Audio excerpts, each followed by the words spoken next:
Punjabi radio USA ਸੁਣ ਰਹੇ ਸਾਰੇ ਹੀ ਮਾਣਯੋਗ ਅਤੇ ਸਤਿਕਾਰਤ ਸਰੋਤਿਆਂ ਨੂੰ ਪੰਜਾਬੀ ਰੇਡੀਓ USA ਦੀ ਟੀਮ ਅਤੇ ਮੇਰੇ ਰਾਜਕਨਵੀਰ ਸਿੰਘ ਵੱਲੋਂ ਆਪ ਜੀ ਨੂੰ ਬਹੁਤ ਹੀ ਪਿਆਰ ਸਤਿਕਾਰ ਸਹਿਤ ਦੋਨੋਂ ਜੋੜ ਕੇ ਨਿੱਘੀ ਜਿਹੀ ਸਤਿ ਸ੍ਰੀ ਅਕਾਲ। ਸਭ ਨੂੰ ਜੀਆਂ ਨੂੰ ਆਖਦੇ ਹਾਂ। ਸਰੋਤਿਓ, ਪ੍ਰੋਗਰਾਮ ਖਬਰ 'ਤੇ ਨਜ਼ਰ ਲੈ ਕੇ ਹਾਜ਼ਰ ਹੋ ਚੁੱਕੇ ਹਾਂ। ਪ੍ਰੋਗਰਾਮ ਖਬਰ 'ਤੇ ਨਜ਼ਰ ਦੇ ਵਿੱਚ ਤੁਹਾਡੇ ਨਾਲ ਜਿਹੜੀ ਅੱਜ ਦੇ ਦਿਨ ਅਸੀਂ ਗੱਲਬਾਤ ਕਰਵਾਉਂਦੇ ਹਾਂ। ਪਟਿਆਲਾ ਸਟੂਡੀਓਜ਼ ਤੋਂ ਸਾਡੇ ਨਾਲ ਜੁੜਦੇ ਨੇ ਬਲਤੇਜ ਪੰਨੂ ਜੀ। ਬਲਤੇਜ ਪੰਨੂ ਜੀ, ਨਿੱਘੀ ਜੀ ਆਇਆਂ ਨੂੰ ਸਤਿ ਸ੍ਰੀ ਅਕਾਲ। ਸਤਿ ਸ਼੍ਰੀ ਅਕਾਲ ਜੀ, ਬਹੁਤ ਮਿਹਰਬਾਨੀ ਜੀ, ਧੰਨਵਾਦ। ਸਾਡੇ ਅੱਜ ਦੇ ਪ੍ਰੋਗਰਾਮ ਖਬਰ 'ਤੇ ਨਜ਼ਰ ਉਸ ਨੂੰ ਸਪਾਂਸਰ ਕਰਦੇ ਨੇ ਖਾਲਸਾ ਇੰਸ਼ੋਰੈਂਸ ਏਜੰਸੀ ਵਾਲੇ, ਜਿਨ੍ਹਾਂ ਦੇ ਕੋਲੋਂ ਤੁਸੀਂ ਹਰ ਤਰ੍ਹਾਂ ਦੀ ਇੰਸ਼ੋਰੈਂਸ ਕਰਵਾ ਸਕਦੇ ਹੋ। ਇੰਸ਼ੋਰੈਂਸ ਦੇ ਬਾਰੇ ਪਤਾ ਕਰਨ ਦੇ ਲਈ ਤੁਸੀਂ ਫਰੀਦਕੋਟ ਦੇ ਲਈ ਕਾਲ ਕਰ ਸਕਦੇ ਹੋ ਉਹਨਾਂ ਨੂੰ 408 272 2500 4082722500। ਇਸ ਦੇ ਨਾਲ ਨਾਲ Gurdeep Singh Virdi, Pritam Singh, Talwinder Singh Gill, Satnam Singh Shergill, Jaffi Singh, Sukha Singh, Punjabi American senior citizen centre Bakersfield, Navjot Kaur Kaloti, ਇਹਨਾਂ ਸਾਰਿਆਂ ਦਾ ਬਹੁਤ ਬਹੁਤ ਧੰਨਵਾਦ। ਜੇ ਤੁਸੀਂ ਜਾਂ ਕੋਈ ਹੋਰ ਕਾਰੋਬਾਰ ਵੀ ਇਸ ਪ੍ਰੋਗਰਾਮ ਨੂੰ ਸਪਾਂਸਰ ਕਰਨਾ ਚਾਹੁੰਦੇ ਹੋ, ਉਸ ਦੇ ਲਈ ਤੁਸੀਂ ਸੰਪਰਕ ਕਰ ਸਕਦੇ ਹੋ। ਸਟੂਡੀਓ ਨੰਬਰ 408 722 7698 408 722 7698 ਦੇ ਉੱਤੇ। ਅਤੇ ਪੰਨੂ ਜੀ, ਗੱਲਬਾਤ ਦਾ ਸਿਲਸਿਲਾ ਸ਼ੁਰੂ ਕਰਦੇ ਹਾਂ। ਟਾਈਟਲਰ ਕੇਸ ਦੀ ਸੁਣਵਾਈ ਜਿਹੜੀ ਅਗਲੀ ਸੁਣਵਾਈ ਹੈ 14 ਅਗਸਤ ਨੂੰ। ਜੀ, ਜਗਦੀਸ਼ ਟਾਈਟਲਰ ਵਾਲਾ ਜਿਹੜਾ ਇਹ ਕੇਸ ਦਿੱਲੀ ਦੀ ਕੜਕੜਨੁਮਾ ਜਿਹੜੀ ਅਦਾਲਤ ਹੈ ਉਹਦੇ ਵਿੱਚ ਜਿਹੜਾ ਚੱਲ ਰਿਹਾ ਜੀ, ਇਹ 84 ਦੇ ਸਿੱਖ ਕਤਲੇਆਮ ਦੇ ਕੇਸ ਦੇ ਵਿੱਚ ਜਿਹੜੀ ਇਹਦੀ ਸੁਣਵਾਈ ਹੈ ਹੁਣ 14 ਅਗਸਤ ਦੇ ਉੱਤੇ ਪਈ ਹੈ। ਦਿੱਲੀ ਦੀਆਂ 6 ਜਿਹੜੀਆਂ ਜ਼ਿਲ੍ਹਾ ਅਦਾਲਤਾਂ ਦੇ ਵਕੀਲਾਂ ਨੇ ਹੜਤਾਲ ਕਰਕੇ ਇਹ ਜਿਹੜੀ ਹੈ ਜੀ ਕੇਸ ਅੱਗੇ ਪੈ ਗਈ ਹੈ ਜੀ। ਅਦਾਲਤ ਦੇ ਵਿੱਚ CBI ਦੇ ਵੱਲੋਂ ਪੁਲਬੰਗਸ਼ ਗੁਰਦੁਆਰੇ ਦੇ ਵਿੱਚ ਜਿਹੜੇ 3 ਸਿੱਖਾਂ ਨੂੰ ਜਿਹੜਾ ਮਾਰਿਆ ਗਿਆ ਸੀਗਾ ਜੀ 84 ਦੇ ਵਿੱਚ, ਉਹ ਹੱਤਿਆ ਦੇ ਨਾਲ ਸੰਬੰਧਿਤ ਇਸ ਕੇਸ ਦੇ ਵਿੱਚ ਟਾਈਟਲਰ ਨੂੰ ਕਲੀਨ ਚਿੱਟ ਦੇਣ ਬਾਰੇ ਪੇਸ਼ ਕੀਤੀ ਜਿਹੜੀ ਕਲੋਜ਼ਰ ਰਿਪੋਰਟ ਹੈ ਉਹਦੇ ਉੱਤੇ ਸੁਣਵਾਈ ਜਿਹੜੀ ਹੋਣੀ ਹੈ। ਅਦਾਲਤ ਦੇ ਵਿੱਚ ਜਿਹੜੇ ਇਹਨਾਂ ਦੇ ਵਕੀਲ ਨੇ ਫੂਲਕਾ ਸਾਹਿਬ, ਉਹਨਾਂ ਨੇ ਪ੍ਰੋਟੈਸਟ ਪਟੀਸ਼ਨ ਦਾਖਲ ਕਰਨੀ ਸੀ ਪਰ ਹੜਤਾਲ ਕਰਕੇ ਸੰਭਵ ਨਹੀਂ ਹੋ ਸਕੀ। ਪੁਲਬੰਗਸ਼ ਗੁਰਦੁਆਰੇ ਦੇ ਉੱਤੇ ਹੋਏ ਹਮਲੇ ਦੇ ਦੌਰਾਨ ਬਾਦਲ ਸਿੰਘ, ਗੁਰਚਰਨ ਸਿੰਘ ਤੇ ਠਾਕਰ ਸਿੰਘ ਨੂੰ ਭੜਕੀ ਹੋਈ ਭੀੜ ਨੇ ਕਤਲ ਜਿਹੜਾ ਕਰ ਦਿੱਤਾ ਸੀਗਾ ਔਰ ਦੋਸ਼ ਲਾਇਆ ਗਿਆ ਸੀਗਾ ਕਿ ਜਗਦੀਸ਼ ਟਾਈਟਲਰ ਇਸ ਭੀੜ ਦੀ ਅਗਵਾਈ ਜਿਹੜੀ ਹੈ ਜੀ ਉਹ ਕਰ ਰਿਹਾ ਸੀਗਾ। ਇਹ ਹੁਣ ਅਦਾਲਤ ਦੇ ਉੱਤੇ ਜਿਹੜਾ ਨਾ ਜੀ ਡਿਪੈਂਡ ਕਰੂਗਾ ਕਿ ਉਹ ਕਲੋਜ਼ਰ ਰਿਪੋਰਟ ਜਿਹੜੀ ਹੈ ਜੀ ਇਹਨੂੰ ਐਕਸੈਪਟ ਕਰਦੀ ਹੈ ਜਾਂ ਨਹੀਂ। ਪਿਛਲੇ ਸਮੇਂ ਦੇ ਵਿੱਚ ਵੀ ਇਹ ਹੋਇਆ ਜੀ, ਜਦੋਂ ਕਲੋਜ਼ਰ ਰਿਪੋਰਟ ਜਿਹੜੀ ਲਾਈ ਹੈ ਪਰ ਅਦਾਲਤ ਤੇ ਇਹ ਜੀ ਕਿ ਨਹੀਂ, ਇਹਦੀ ਜਿਹੜੀ ਜਾਂਚ ਹੈ ਅਜੇ ਹੋਰ ਕਰੋ ਜੀ। ਜੀ ਜੀ।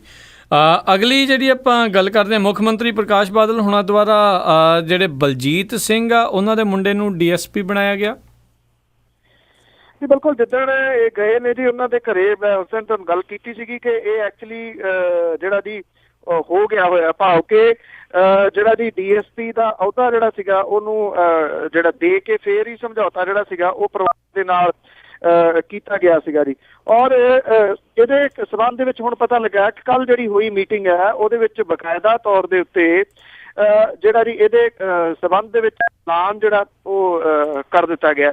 ਇਸ ਐਲਾਨ ਦੇ ਵਿੱਚ ਜਿਹੜਾ ਜੀ ਇਹ ਕਿਹਾ ਗਿਆ ਕਿ ਜਿਹੜੇ ਦੀਨਾ ਨਗਰ ਹਮਲੇ ਦੇ ਵਿੱਚ ਮਾਰੇ ਗਏ ਬਲਜੀਤ ਸਿੰਘ ਸਨ, ਉਹਨਾਂ ਦੇ ਮੁੰਡੇ ਨੂੰ DSP ਨਿਯੁਕਤ ਕਰ ਦਿੱਤਾ ਗਿਆ ਔਰ 25 ਲੱਖ ਰੁਪਏ ਦੀ ਐਕਸ ਗ੍ਰੇਸ਼ੀਆ ਗ੍ਰਾਂਟ ਜਿਹੜੀ ਹੈ ਜੀ ਉਹ ਦਿੱਤੀ ਗਈ ਹੈ ਜੀ। ਚੰਡੀਗੜ੍ਹ ਦੇ ਵਿੱਚ ਐਲਾਨ ਜਿਹੜਾ ਜੀ ਪੰਜਾਬ ਦੇ ਮੁੱਖ ਮੰਤਰੀ ਨੇ ਕੀਤਾ ਔਰ ਜਿਹੜੇ ਇਸ ਕਾਰਵਾਈ ਦੇ ਵਿੱਚ ਜ਼ਖਮੀ ਹੋਏ ਸੀਗੇ ਜੀ ਉਹਨਾਂ ਪੁਲਿਸ ਮੁਲਾਜ਼ਮਾਂ, ਆਮ ਨਾਗਰਿਕਾਂ ਨੂੰ 3-3 ਲੱਖ ਰੁਪਏ ਦੀ ਐਕਸ ਗ੍ਰੇਸ਼ੀਆ ਗ੍ਰਾਂਟ ਤੋਂ ਇਲਾਵਾ ਉਹਨਾਂ ਦਾ ਜਿਹੜਾ ਇਲਾਜ ਹੈ ਉਹ ਸੂਬੇ ਦੀ ਸਰਕਾਰ ਦੇ ਵੱਲੋਂ ਕਰਾਇਆ ਜਾਊਗਾ। ਜਿਹੜਾ ਇੰਸਪੈਕਟਰ ਬਲਜੀਤ ਸਿੰਘ ਤੇ ਹੈਡ ਕਾਂਸਟੇਬਲ ਤਾਰਾ ਸਿੰਘ ਜਿਹੜੀ ਉਹਨਾਂ ਨੇ ਬਹਾਦਰੀ ਵਿਖਾਈ ਹੈ ਉਹਦੇ ਬਦਲੇ ਵੀ ਰਾਸ਼ਟਰਪਤੀ ਪੁਲਿਸ ਮੈਡਲ ਜਿਹੜਾ ਜੀ ਉਹ ਭਾਰਤ ਸਰਕਾਰ ਨੂੰ ਸਿਫਾਰਿਸ਼ ਕਰਨ ਦੇ ਵਾਸਤੇ ਜਿਹੜਾ ਜੀ ਉਹ ਆਖਿਆ ਗਿਆ।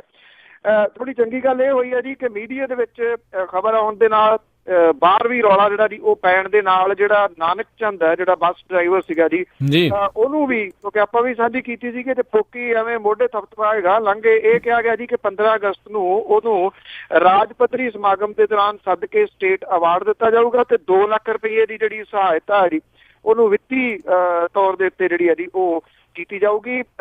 ਜਿਹੜੇ ਇਹ ਵੀ ਹੋਇਆ ਜੀ ਕਿ ਪਹਿਲਾਂ ਕਿਉਂਕਿ ਇਹਦਾ ਰੌਲਾ ਪੈਣਾ ਸ਼ੁਰੂ ਹੋ ਗਿਆ ਜੀ ਕਿ ਇੱਕ ਨੂੰ ਤੁਸੀਂ ਚੁੱਕ ਰਹੇ ਹੋ, ਬਾਕੀਆਂ ਦੀ ਜਿਹੜੀ ਉਹ ਗੱਲ ਨਹੀਂ ਕਰ ਰਹੇ, ਪਰ ਹੁਣ ਗਲਤੀ ਜਿਹੜੀ ਹੈ ਜੀ ਉਹ ਸੁਧਾਰੀ ਆ ਸਰਕਾਰ ਨੇ ਤੇ ਹੋਮਗਾਰਡ ਦੇ ਜਿਹੜੇ ਜਵਾਨ ਇਹਦੇ ਵਿੱਚ ਮਾਰੇ ਗਏ ਜੀ ਉਹਨਾਂ 3 ਜਵਾਨਾਂ ਦੇ ਹਰੇਕ ਪਰਿਵਾਰ ਦੇ ਇੱਕ ਮੈਂਬਰ ਨੂੰ ਕਾਂਸਟੇਬਲ ਦੀ ਨਿਯੁਕਤੀ ਦੇ ਪੱਤਰ ਦਿੱਤੇ ਗਏ ਨੇ ਔਰ 10-10 ਲੱਖ ਰੁਪਏ ਜਿਹੜੀ ਐਕਸ ਗ੍ਰੇਸ਼ੀਆ ਦੀ ਗ੍ਰਾਂਟ ਹੈ ਉਹ ਵੀ ਦਿੱਤੀ ਗਈ ਹੈ। ਜੀ ਜੀ। ਤੇ ਅਗਲੀ ਜਿਹੜੀ ਆਪਾਂ ਗੱਲ ਕਰਦੇ ਹਾਂ, ਗੁਰਦਾਸਪੁਰ ਦੇ ਵਿੱਚ ਆਟੇ ਦੇ ਬੰਬ ਨੇ ਜਿਹੜਾ ਜੀ ਭਾਜੜਾਂ ਪਾਈਆਂ ਨੇ।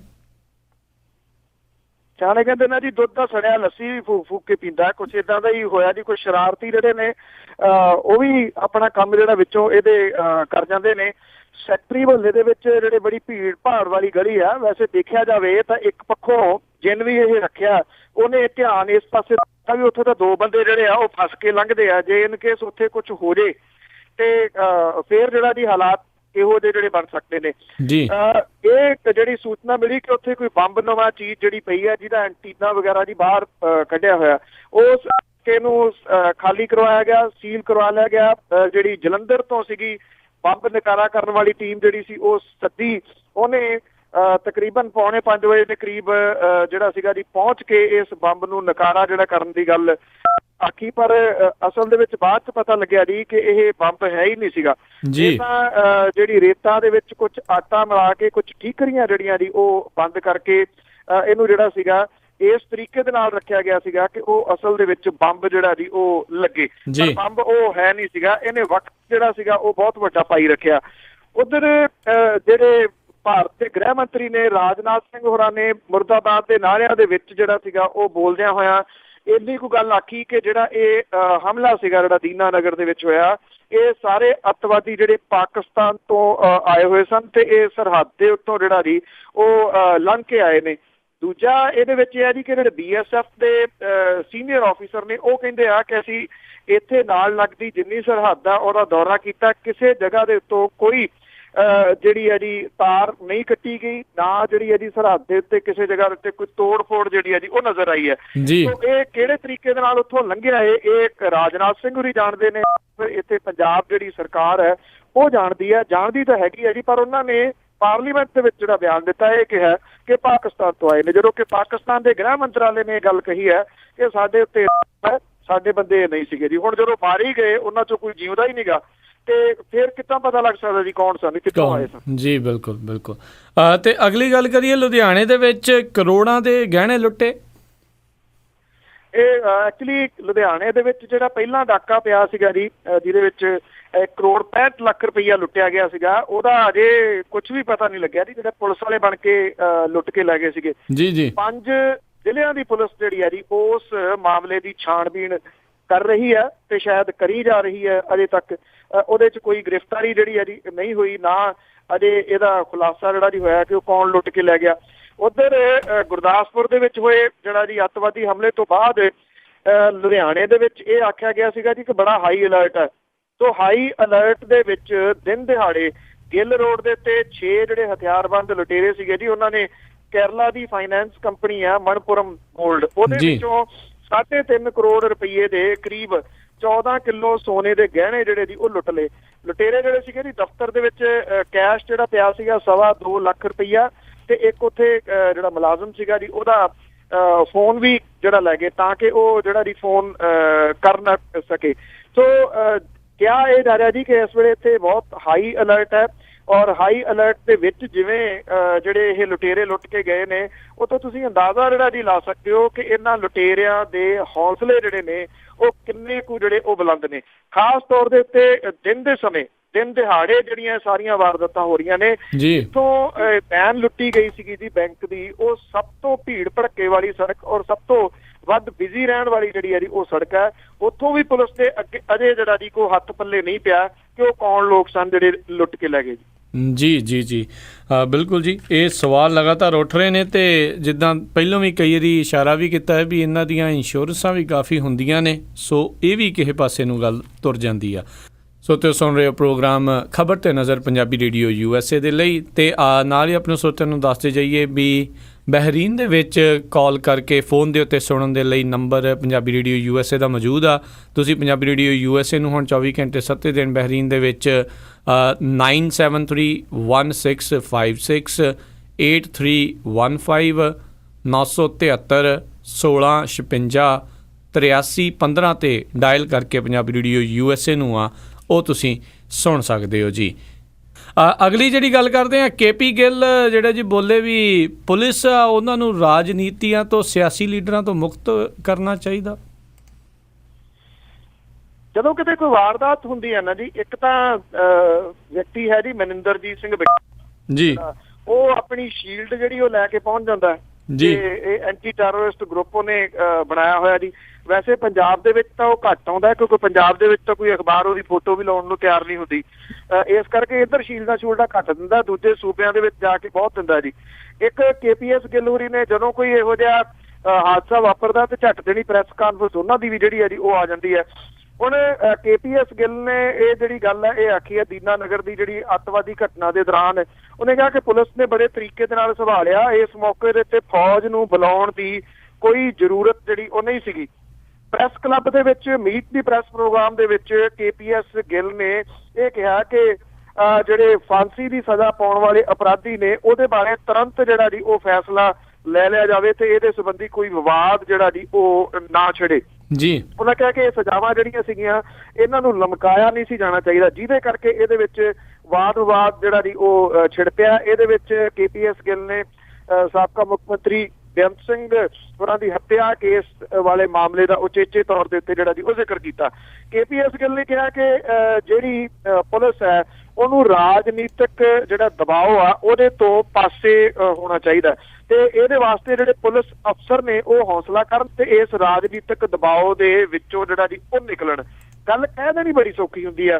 ਸੋ ਜਦੋਂ KPS ਗਿੱਲ ਹੋਰੀ ਮੁਖੀ ਹੁੰਦੇ ਸਨ ਪੰਜਾਬ ਪੁਲਿਸ ਤੇ, ਕੀ ਕੋਈ ਇਹ ਕਹਿ ਸਕਦਾ ਜੀ ਕਿ ਉਹ ਰਾਜਨੀਤਿਕ ਦਬਾਅ ਦੇ ਹੇਠ ਨਹੀਂ ਸੀਗੇ? ਜੀ ਜੀ, ਬਿਲਕੁਲ ਜੀ, ਸਾਰਿਆਂ ਨੂੰ ਪਤਾ ਹੈ ਵੀ ਕਿਸ ਤਰੀਕੇ ਦੇ ਨਾਲ ਉਦੋਂ ਇਹਨੇ ਜਵਾਨੀ ਦਾ ਘਾਣ ਕੀਤਾ ਆ। ਅਗਲੀ ਜਿਹੜੀ ਗੱਲ ਕਰਦੇ ਆ, ਸੂਰਜ ਸਿੰਘ ਖਾਲਸਾ ਉਹਨਾਂ ਦੀ ਸਿਹਤ ਦੇ ਵਿੱਚ ਸੁਧਾਰ ਇੱਦਾਂ ਦੀਆਂ ਰਿਪੋਰਟਾਂ ਆ ਰਹੀਆਂ। ਬਿਲਕੁਲ ਜੀ, DMC ਹਸਪੀਟਲ ਦੇ ਵਿੱਚ ਦਾਖਲ ਸੂਰਜ ਸਿੰਘ ਖਾਲਸਾ ਹੋਰੀ ਜਿਹੜੇ ਨੇ ਜੀ ਉਹਨਾਂ ਦੀ ਸਿਹਤ ਦੇ ਵਿੱਚ ਲਗਾਤਾਰ ਸੁਧਾਰ ਜਿਹੜਾ ਜੀ ਉਹ ਹੋ ਰਿਹਾ। ਇਸ ਵੇਲੇ ਉਹ DMC ਹਸਪੀਟਲ ਦੇ ਵਿੱਚ ਦਾਖਲ ਨੇ। DMC ਵਾਲੇ ਇਹ ਕਹਿੰਦੇ ਆ ਕਿ ਪੁਲਿਸ ਦਾ ਪਹਿਰਾ ਇੰਨਾ ਜ਼ਿਆਦਾ ਹੈ ਉੱਥੇ ਕਿ ਜਿਹੜੇ DMC ਹਸਪੀਟਲ ਦੇ ਵਿੱਚ ਆਉਣ ਵਾਲੇ ਮਰੀਜ਼ ਨੇ ਉਹਨਾਂ ਨੂੰ ਬੜੀ ਵੱਡੀ ਤਕਲੀਫ ਦਾ ਸਾਹਮਣਾ ਕਰਨਾ ਪੈ ਰਿਹਾ। ਇਸ ਕਰਕੇ ਜਿਹੜਾ DMC ਦੇ ਵੱਲੋਂ ਲਿਖਤੀ ਰੂਪ ਦੇ ਵਿੱਚ ਪ੍ਰਸ਼ਾਸਨ ਨੂੰ ਦਿੱਤਾ ਗਿਆ, ਉਹਦੇ ਵਿੱਚ ਇਹ ਗੱਲ ਆਖੀ ਗਈ ਹੈ ਕਿ ਸੂਰਜ ਸਿੰਘ ਖਾਲਸਾ ਹੋਰੀ ਹੁਣ ਠੀਕ ਨੇ, ਸੁਰਤ ਦੇ ਵਿੱਚ ਨੇ ਔਰ ਉਹਨਾਂ ਨੂੰ ਸਰਕਾਰੀ ਹਸਪੀਟਲ ਜਾਂ ਕਿਸੇ ਹੋਰ ਜਗ੍ਹਾ ਜਿੱਥੇ ਸਰਕਾਰ ਚਾਹੇ ਉਹਨਾਂ ਨੂੰ ਤਬਦੀਲ ਜਿਹੜਾ ਜੀ ਉਹ ਕੀਤਾ ਜਾ ਸਕਦਾ ਹੈ ਜੀ। ਪ੍ਰਸ਼ਾਸਨ ਨੂੰ ਭੇਜੀ ਮੈਡੀਕਲ ਰਿਪੋਰਟ ਦੇ ਵਿੱਚ ਉਹਨਾਂ ਨੇ ਇਹ ਗੱਲ ਆਖੀ ਹੈ ਕਿ ਉਹਨਾਂ ਨੇ ਪਾਣੀ ਵੀ ਜਿਹੜਾ ਉਹ ਛੱਡ ਦਿੱਤਾ ਸੀਗਾ, ਖਾਧਾ ਪੀਤਾ ਨਹੀਂ, ਪਰ ਡ੍ਰਿਪ ਦੇ ਰਾਹੀਂ ਜਿਹੜਾ ਜੀ ਉਹਨਾਂ ਨੂੰ ਤਰਲ ਪਦਾਰਥ ਜਿਹੜਾ ਉਹ ਦਿੱਤਾ ਜਾ ਰਿਹਾ, ਜਿਹਦੇ ਨਾਲ ਉਹਨਾਂ ਦੀ ਹਾਲਤ ਜਿਹੜੀ ਹੈ ਜੀ ਉਹ ਸੁਧਰਨੀ ਸ਼ੁਰੂ ਹੋ ਗਈ ਹੈ। ਔਰ ਹਸਪਤਾਲ ਪ੍ਰਸ਼ਾਸਨ ਜਿਹੜਾ ਜੀ ਉਹ ਕਹਿੰਦਾ ਹੈ ਕਿ ਜੇ ਤਬਦੀਲ ਕਰਤਾ ਜਾਵੇ ਤਾਂ ਇਹ ਬੈਟਰ ਜਿਹੜਾ ਜੀ ਉਹ ਰਹੂਗਾ। ਉੱਧਰ ਜਿਹੜਾ ਪ੍ਰਸ਼ਾਸਨ ਹੈ, ਜਿਹੜੇ ਡਿਪਟੀ ਕਮਿਸ਼ਨਰ ਨੇ ਲੁਧਿਆਣੇ ਦੇ ਰਜਤ, ਉਹਨਾਂ ਨੇ ਇਹ ਗੱਲ ਆਖੀ ਹੈ ਕਿ ਅਜੇ ਇਹਨਾਂ ਨੂੰ ਸੂਰਜ ਸਿੰਘ ਖਾਲਸਾ ਹੋਰਾਂ ਨੂੰ ਇੱਥੋਂ ਤਬਦੀਲ ਕਰਨ ਦਾ ਕੋਈ ਪ੍ਰੋਗਰਾਮ ਨਹੀਂ ਹੈ। ਪਿਛਲੇ ਦਿਨਾਂ ਦੇ ਵਿੱਚ ਇਹ ਵੀ ਗੱਲ ਉੱਠੀ ਸੀਗੀ ਕਿ ਸਰਕਾਰ ਜਿਹੜੀ ਹੈ ਜੀ ਉਹ ਦਿੱਲੀ ਦੇ ਵਿੱਚ ਤਬਦੀਲ ਕਰ ਸਕਦੀ ਹੈ ਸੂਰਜ ਸਿੰਘ ਖਾਲਸਾ ਹੋਰਾਂ ਨੂੰ, ਪਰ ਇਹ ਗੱਲ ਜਿਹੜੀ ਸੀ ਤਕਰੀਬਨ ਫਿਰ ਆਪੇ ਹੀ ਠੱਪ ਹੋ ਗਈ ਜੀ 2 ਦਿਨਾਂ 'ਚ। ਜੀ ਜੀ ਬਿਲਕੁਲ ਜੀ, ਇੱਕ ਪਾਸੇ ਇੰਨਾ ਪਹਿਰਾ ਤੇ ਦੂਜੇ ਪਾਸੇ ਸ਼ਰੇਆਮ ਵਾਰਦਾਤਾਂ ਜਿਹੜੀਆਂ ਲੁਧਿਆਣੇ ਦੇ ਵਿੱਚ ਹੋ ਰਹੀਆਂ। ਅਗਲੀ ਜਿਹੜੀ ਆਪਾਂ ਗੱਲ ਕਰਦੇ ਹਾਂ, ਪਾਕਿਸਤਾਨ ਨੂੰ ਕਾਫੀ ਬਿਜਲੀ ਦੇ ਰਿਹਾ ਜਿਹੜਾ ਪਾਵਰਕਾਮ ਆ, ਉਸਨੇ ਪਿਛਲੇ ਦਿਨਾਂ 'ਚ 1 ਅਰਬ ਦੀ ਬਿਜਲੀ ਖਰੀਦੀ। ਬਿਲਕੁਲ ਜੀ, ਪਾਵਰਕਾਮ ਜਿਹੜਾ ਜੀ ਉਹ ਆਪਣੇ ਤੁਸੀਂ ਦੇਖੋ ਕਿ ਇੱਕ ਪਾਸੇ ਤਾਂ ਸਾਡੇ ਡਿਪਟੀ CM ਸਾਹਿਬ ਜਿਹੜਾ ਜੀ ਦਾਅਵਾ ਕਰਦੇ ਆ ਕਿ ਸਾਨੂੰ ਦਿਓ ਜਿਹੜੀ ਪਰਮਿਸ਼ਨ ਹੈ ਕਿ ਅਸੀਂ ਪਾਕਿਸਤਾਨ ਨੂੰ ਬਿਜਲੀ ਜਿਹੜੀ ਆ ਉਹ ਵੇਚਣੀ ਹੈ, ਤੇ ਦੂਜਾ ਹਾਲਾਤ ਜਿਹੜੇ ਜੀ ਉਹ ਇਹ ਬਣੇ ਹੋਏ ਨੇ ਕਿ ਪਾਵਰਕਾਮ ਨੇ 1 ਅਰਬ ਰੁਪਏ ਦੀ ਬਿਜਲੀ ਜਿਹੜੀ ਆ ਜੀ 2 ਦਿਨਾਂ ਦੇ ਵਿੱਚ ਬਾਹਰੋਂ ਖਰੀਦ ਕੇ ਡੰਗ ਟਪਾਇਆ। ਪਾਵਰਕਾਮ ਨੇ ਜਿਹੜਾ ਸੀਗਾ ਕੱਲ 50 ਕਰੋੜ ਰੁਪਏ ਦੀ ਤੇ ਪਰਸੋਂ 48 ਕਰੋੜ ਰੁਪਏ ਦੀ ਬਿਜਲੀ ਜਿਹੜੀ ਹੈ ਜੀ ਉਹ ਬਾਹਰੋਂ ਖਰੀਦੀ ਹੈ ਜੀ। ਸ਼ਾਰਟ ਟਰਮ ਹੇਠ ਬਿਜਲੀ ਦੀ ਖਰੀਦ ਕਰਨ ਸੰਬੰਧੀ ਕੋਈ ਤਕਨੀਕੀ ਪੱਖਾਂ ਨੂੰ ਅੱਖੋਂ ਪਰੋਖੇ ਜਿਹੜਾ ਜੀ ਉਹ ਬਿਲਕੁਲ ਕੀਤਾ ਗਿਆ। ਹੁਣ ਪਾਵਰਕਾਮ ਜਿਹੜਾ ਜੀ ਆਪਣੇ ਵੱਧ ਜਿਹੜੇ ਥਰਮਲ ਯੂਨਿਟ ਆ ਉਹ ਬੰਦ ਰੱਖ ਕੇ ਬਿਜਲੀ ਖਰੀਦਣ ਦੇ ਵਾਸਤੇ ਜਿਹੜਾ ਜੀ ਉਹ ਮਜਬੂਰ ਹੋ ਰਿਹਾ। ਤੁਹਾਨੂੰ ਯਾਦ ਹੋਣਾ ਮੈਂ ਇੱਕ ਦਿਨ ਤੁਹਾਨੂੰ ਕੀਤਾ ਸੀਗਾ ਕਿ ਇਹ ਪੰਜਾਬ ਵਾਲਿਆਂ ਦੇ ਸਿਰ ਇਸ ਤਰ੍ਹਾਂ ਦਾ ਬੋਝ ਲੱਦ ਦਿੱਤਾ ਗਿਆ ਜਿਹੜੀਆਂ ਕੰਪਨੀਆਂ ਦੇ ਨਾਲ ਸਾਈਨ ਹੋਏ ਨੇ ਕਿ ਇੰਨੀ ਬਿਜਲੀ ਅਸੀਂ ਤੁਹਾਡੇ ਤੋਂ ਖਰੀਦਾਂਗੇ ਔਰ ਇੰਨੇ ਰੇਟ ਦੇ ਵਿੱਚ ਜਿਹੜੀ ਹੈ ਜੀ ਉਹ ਖਰੀਦਾਂਗੇ। ਇਹ ਕੰਪਨੀਆਂ ਕਿਹੜੀਆਂ ਖਰੀਦੀਆਂ ਨੇ, ਕਿਹੜੀਆਂ ਅੱਗੋਂ ਜਿਹੜੀਆਂ ਜੀ ਵੇਚਾਂ ਨੇ, ਇਹ ਆਪਣੇ ਆਪ ਦੇ ਵਿੱਚ ਬਹੁਤ ਵੱਡਾ ਇੱਕ ਸਕੈਂਡਲ ਹੈ ਜੀ। ਜੀ ਜੀ ਜੀ ਜਿੱਦਣ ਵੀ ਇਹ ਕਿਤੇ ਨਿਕਲੂਗਾ, ਇਹ ਸਾਰੀ ਗੱਲ ਜਿਹੜੀ ਸਾਹਮਣੇ ਆਊਗੀ ਕਿ ਇਹ ਆਪ ਹੀ ਨੇ ਜਿਹੜੇ ਖਰੀਦਣ ਵਾਲੇ ਨੇ, ਪਰ ਯੂਨਿਟ ਦੇ ਹਿਸਾਬ ਦੇ ਨਾਲ ਉਹਦੇ ਵਿੱਚੋਂ ਮੋਟਾ ਪੈਸਾ ਜਿਹੜਾ ਜੀ ਉਹ ਬਣਾਇਆ ਜਾ ਰਿਹਾ ਜੀ। ਔਰ ਜਿਹੜੇ ਸੂਤਰ ਨੇ ਉਹ ਕਹਿੰਦੇ ਨੇ ਕਿ 3300 ਕਰੋੜ ਰੁਪਏ ਦੀ ਬਿਜਲੀ ਬਾਹਰੋਂ ਖਰੀਦੀ ਜਾ ਚੁੱਕੀ ਹੈ ਜੀ ਇਸ ਸੀਜ਼ਨ ਦੇ ਵਿੱਚ ਜੀ। ਔਰ ਇਹ ਬਿਜਲੀ ਜਿਹੜੀ ਹੈ ਜੀ ਪਾਣੀ ਵਾਂਗੂ ਇਹਦੇ ਉੱਤੇ ਪੈਸਾ ਜਿਹੜਾ ਜੀ ਉਹ ਵਹਾਇਆ ਜਾ ਰਿਹਾ ਹੈ, ਕਿਉਂਕਿ ਸਾਈਨ ਕਰ ਲਏ ਗਏ ਨੇ ਕੁਝ ਕੰਪਨੀਆਂ ਦੇ ਨਾਲ ਕਿ ਇੰਨੀ ਬਿਜਲੀ ਜਿਹੜੀ ਹੈ ਜੀ ਉਹ ਤੁਹਾਡੇ ਤੋਂ ਅਸੀਂ ਖਰੀਦਾਂਗੇ। ਜਿਹੜੀ ਮੰਗ ਹੈ ਬਿਜਲੀ ਦੀ 2300 ਲੱਖ ਯੂਨਿਟ ਨੂੰ ਪਹੁੰਚੀ ਹੈ। ਇਹਦੇ ਬਾਵਜੂਦ ਪਾਵਰਕੌਮ ਜਿਹੜਾ ਜੀ ਆਪਣੇ ਥਰਮਲ ਯੂਨਿਟ ਜਿਹੜਾ ਜੀ ਉਹਨੂੰ ਬੰਦ ਰੱਖਣੇ ਪੈ ਰਹੇ ਨੇ। 600 ਲੱਖ ਯੂਨਿਟ ਤੱਕ ਸੀਮਤ ਜਿਹੜੀ ਪੈਦਾਵਾਰ ਰਹੀ, ਜਦਕਿ 1700 ਲੱਖ ਤੋਂ ਵੱਧ ਯੂਨਿਟ ਤੱਕ ਬਿਜਲੀ ਜਿਹੜੀ ਹੈ ਜੀ ਉਹ ਬਾਹਰੋਂ ਖਰੀਦ ਕੇ ਡੰਗ ਜਿਹੜਾ ਜੀ ਉਹ ਟਪਾਇਆ ਜਾ ਰਿਹਾ ਹੈ। ਰੀਜ਼ਨ ਕੀ ਨਹੀਂ ਜਿਹੜੀ ਬਿਜਲੀ ਖਰੀਦਣ ਦਾ? ਆਈ ਥਿੰਕ ਜਿਹੜੀਆਂ ਵਿਰੋਧੀ ਧਿਰਾਂ ਨੇ ਉਹਨਾਂ ਨੂੰ ਇਸ ਮਸਲੇ ਨੂੰ ਚੁੱਕਣਾ ਚਾਹੀਦਾ, ਪਰ ਹੈਰਾਨਗੀ ਵਾਲੀ ਗੱਲ ਹੈ ਵਿਰੋਧੀ ਧਿਰਾਂ ਵੀ ਚੁੱਪ ਨੇ। ਸ਼ਾਇਦ ਇਸ ਕਰਕੇ ਚੁੱਪ ਨੇ, ਜਦੋਂ ਪਿਛਲੀ ਵਾਰੀ ਸਰਕਾਰ ਉਹਨਾਂ ਦੀ ਹੁੰਦੀ ਸੀਗੀ ਉਦੋਂ ਵੀ ਇਹ ਕੰਮ ਜਿਹੜਾ ਜੀ ਸ਼ੁਰੂ ਕੀਤਾ ਗਿਆ ਸੀਗਾ। ਇਹ ਪ੍ਰੈਕਟਿਸ ਉਦੋਂ ਦੀ ਹੀ ਆ ਜੀ ਜੀ। ਹੁਣ ਜਿਹੜਾ ਜੀ ਇਹ ਲਾਹਾ ਮੌਜੂਦਾ ਜਿਹੜੇ ਪੋਲੀਟੀਸ਼ੀਅਨ ਨੇ ਉਹ ਵੀ ਲੈ ਰਹੇ ਨੇ। ਕਿੱਧਰ ਦੀ ਗੱਲ ਜਿਹੜੀ ਹੈ ਜੀ ਕਰੀਏ, ਕਿਹੜੇ ਪਾਸੇ ਤੋਂ ਗੱਲ ਕਰੀਏ, ਕਿੱਥੋਂ ਇਸ ਵੇਲੇ ਪੰਜਾਬ ਦੇ ਲੋਕ ਜਿਹੜੇ ਉਹ ਲੁੱਟ ਨਹੀਂ ਹੋ ਰਹੇ? ਜੀ ਜੀ ਬਿਲਕੁਲ ਜੀ, ਚਾਰੇ ਪਾਸੇ ਜਿੱਧਰ ਵੀ ਲੋਕ ਜਿਨ੍ਹਾਂ ਨੂੰ ਚੁਣ ਕੇ ਲਿਆਉਂਦੇ ਨੇ ਦੁਰਦਸ਼ਾ ਹੀ ਉਹਨਾਂ ਦੀ ਕਰ ਰਹੇ ਨੇ ਉਹ ਲੋਕ। ਤੇ ਅਗਲੀ ਗੱਲ ਕਰੀਏ, ਸ਼੍ਰੀ ਦਰਬਾਰ ਸਾਹਿਬ ਦੇ ਆਲੇ ਦੁਆਲੇ ਜਿਹੜੇ ਉਸ ਦੇ ਪ੍ਰਦੂਸ਼ਣ ਦੇ ਵਿੱਚ ਖਾਸਾ ਵਾਧਾ ਹੋਇਆ। ਜੀ ਐਕਚੁਅਲੀ ਜਿਹੜਾ ਇਹ ਦਰਬਾਰ ਸਾਹਿਬ ਦੇ ਆਲੇ ਦੁਆਲੇ ਦੇ ਵਿੱਚ ਵਾਧਾ ਹੋਣਾ, ਉਹ ਜੀ ਸਿੱਧਾ ਇਹਦਾ ਅਸਰ ਜਿਹੜਾ ਜੀ ਉਹ ਦਰਬਾਰ ਸਾਹਿਬ ਦੇ ਉੱਤੇ ਪੈ ਰਿਹਾ ਜੀ। ਮੈਂ ਅੱਗੇ ਵੀ ਕਈ ਵਾਰੀ ਜ਼ਿਕਰ ਕੀਤਾ ਕਿ ਪਹਿਲਾਂ ਜਦੋਂ ਸੋਨੇ ਦੀ ਸੇਵਾ ਹੁੰਦੀ ਸੀ ਤੇ ਲੋਕ ਬੜੇ ਦੂਰੋਂ ਵੇਖਣ ਜਾਂਦੇ ਸਨ ਕਿ ਉੱਥੇ ਸੋਨੇ ਦੇ ਜਿਹੜੇ ਪੱਤਰੇ ਨੇ ਉਹ ਲਾਹ ਕੇ ਸਾਫ਼ ਕੀਤੇ ਜਾ ਰਹੇ ਨੇ। ਹੁਣ ਤੱਕ ਕੰਟੀਨਿਊਸ ਚੱਲਦਾ ਰਹਿੰਦਾ ਤੇ ਪਿੱਛੇ ਉਹ ਕਾਲੇ ਹੋਈ ਜਾਂਦੇ ਨੇ ਜੀ। ਦਰਬਾਰ ਸਾਹਿਬ ਦੇ ਆਲੇ ਦੁਆਲੇ ਜਿਹੜਾ ਵੱਧ ਰਿਹਾ ਪ੍ਰਦੂਸ਼ਣ ਆ, ਉਹ ਇਹਦਾ ਇੱਕ ਖਾਸ ਰੀਜ਼ਨ ਆ ਜੀ। ਅਦਾਲਤ ਇਹਦਾ ਸਖਤ ਨੋਟਿਸ ਲਿਆ ਸੀਗਾ, ਪਰ ਅਜੇ ਤੱਕ ਕੋਈ ਢੁਕਵੀਂ ਕਾਰਵਾਈ ਜਿਹੜੀ ਹੈ ਜੀ ਇਹਦੇ ਉੱਤੇ ਨਹੀਂ ਹੋਈ ਔਰ ਮੁੜ ਪ੍ਰਦੂਸ਼ਣ ਦਾ ਜਿਹੜਾ ਜੀ ਉਹ ਵਾਧਾ ਇੱਥੇ ਹੋ ਗਿਆ ਜੀ। ਜਿਹੜੀ ਅਦਾਲਤ ਨੇ ਆਪ ਹੀ ਨੋਟਿਸ ਜਿਹੜਾ ਇਹਦੇ ਸੰਬੰਧ ਦੇ ਵਿੱਚ ਲਿਆ ਸੀਗਾ ਔਰ ਸਰਕਾਰ ਕੋਲੋਂ ਰਿਪੋਰਟ ਜਿਹੜੀ ਉਹ ਮੰਗੀ ਸੀਗੀ ਜੀ।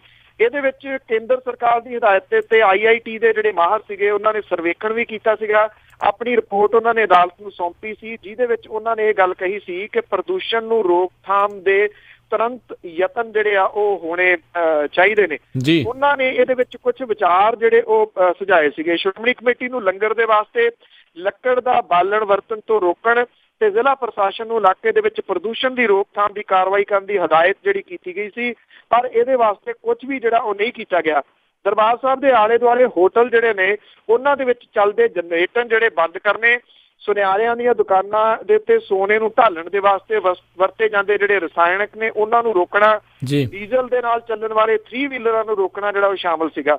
ਹੁਣ ਦੇ ਵਿੱਚ ਆਮ ਬੰਦੇ ਨੂੰ ਕਮਰਾ ਨਹੀਂ ਮਿਲਦਾ ਜੀ, ਉਹ ਇਸ ਕਰਕੇ ਉਹ ਟਾਲ ਦਿੰਦੇ ਨੇ ਕਿ ਬਾਹਰ ਜਿਹੜਾ ਜੀ ਹੋਟਲ ਦੇ ਵਿੱਚ ਜਾਣਗੇ ਇਹ ਉੱਥੇ ਮਹੀਨਾ ਜਿਹੜਾ ਜੀ ਕੀਤਾ ਜਿਹੜੇ ਸਰਾਵਾਂ ਤੇ ਬੈਠੇ ਨੇ ਉਹਨਾਂ ਨੇ, ਤੇ ਉਹਨਾਂ ਹੋਟਲਾਂ ਨੂੰ ਬੰਦ ਕਰਨ ਦੇ ਵਾਸਤੇ ਕਿਵੇਂ ਜਿਹੜਾ ਜੀ ਉਹ ਕੋਈ ਕਾਰਵਾਈ ਜਿਹੜੀ ਹੈ ਜੀ ਉਹ ਕਰ ਸਕਦੇ ਨੇ। ਜਿਹੜੇ ਆਟੋ ਰਿਕਸ਼ੇ ਨੇ ਉਹ ਬਿਨਾਂ ਪ੍ਰਵਾਨਗੀ ਤੋਂ ਅੰਮ੍ਰਿਤਸਰ ਦੇ ਵਿੱਚ ਜਿਹੜੇ ਆ ਜੀ ਉਹ ਚੱਲੇ ਜਾਂਦੇ ਨੇ, ਜਿਹਦੇ ਵਿੱਚ ਡੀਜ਼ਲ ਤਾਂ ਛੱਡੋ ਜੀ, ਮਿੱਟੀ ਦਾ ਤੇਲ ਜਿਹੜਾ ਜੀ ਉਹ ਮਿਲਾ ਕੇ ਉਹਦੇ ਵਿੱਚ ਚਲਾਈ ਜਾਂਦੇ ਨੇ। ਨਿਰਾ ਧੂੰਆਂ ਜਿਹੜਾ ਜੀ ਉਹ ਮਾਰਦੇ ਨੇ, ਜਿਹਦੇ ਨਾਲ ਇਹ ਸਾਰਾ ਆਲਾ ਦੁਆਲਾ ਇਸ ਵੇਲੇ ਪ੍ਰਦੂਸ਼ਿਤ ਹੋ ਰਿਹਾ ਦਰਬਾਰ ਸਾਹਿਬ ਦਾ। ਜੀ ਤੇ ਅਗਲੀ ਗੱਲ ਕਰਦੇ ਹਾਂ, ਪੰਜਾਬ ਦੇ ਵਿੱਚ ਜੇਲ੍ਹਾਂ ਦੇ ਅੰਦਰ ਨਿੱਤ ਆਏ ਦਿਨ ਮੌਤ ਹੁੰਦੀ ਆ ਜੀ। ਹਰ ਦੂਸਰੇ ਦਿਨ ਇੱਕ ਮੌਤ ਜਿਹੜੀ ਹੈ ਜੀ ਪੰਜਾਬ ਦੀਆਂ ਜੇਲ੍ਹਾਂ ਦੇ ਵਿੱਚ ਜਿਹੜੀ ਉਹ ਹੋ ਰਹੀ ਹੈ।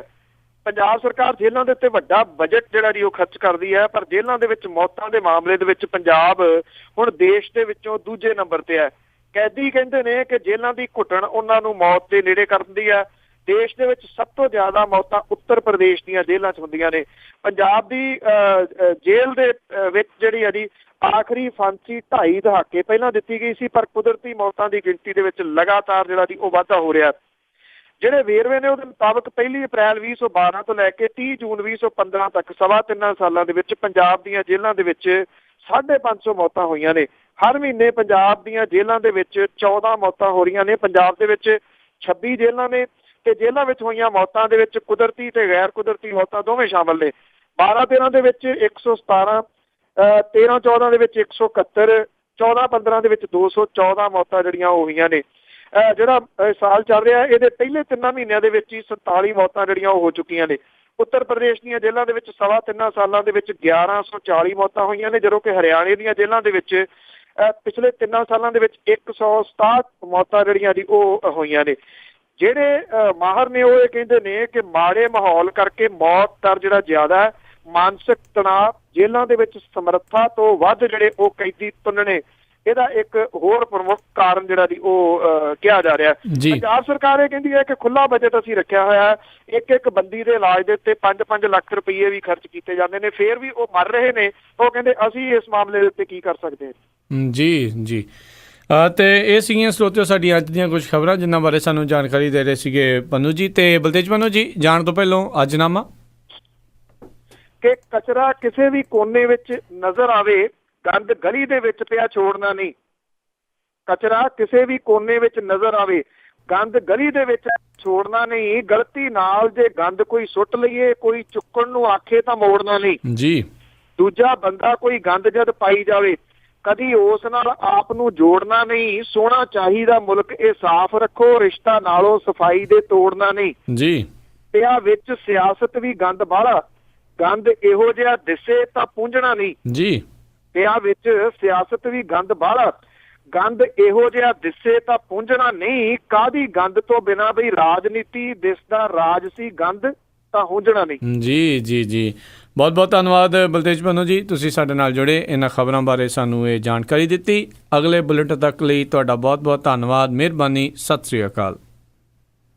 ਮਿਹਰਬਾਨੀ ਜੀ, ਧੰਨਵਾਦ ਜੀ, ਸਤਿ ਸ੍ਰੀ ਅਕਾਲ। ਤੇ ਸੋ ਇੱਥੇ ਹੀ ਸਾਡਾ ਅੱਜ ਦਾ ਪ੍ਰੋਗਰਾਮ ਖਬਰ ਤੇ ਨਜ਼ਰ ਆਓ ਹੁਣ ਸਮਾਪਤ ਹੁੰਦਾ ਆ। ਅਗਲੇ ਬੁਲੇਟਿਨ ਤੱਕ ਮੈਨੂੰ ਰਾਜਕਨਵੀਰ ਸਿੰਘ ਨੂੰ ਵੀ ਇਜਾਜ਼ਤ ਦਿਓ। ਮੇਰੇ ਵੱਲੋਂ ਵੀ ਆਪ ਸਭ ਨੂੰ ਬਹੁਤ ਪਿਆਰ ਸਤਿਕਾਰ ਸਹਿਤ ਦੋਨੋਂ ਹੱਥ ਜੋੜ ਕੇ ਨਿੱਕੀ ਜਿਹੀ ਸਤਿ ਸ੍ਰੀ ਅਕਾਲ। ਜਿਉਂਦੇ ਵਾਸਤੇ ਰਹੋ, ਹੱਸਦੇ ਖੇਡਦੇ ਰਹੋ ਤੇ ਸੁਣਦੇ ਰਹੋ ਜੀ ਪੰਜਾਬੀ ਰੇਡੀਓ USA।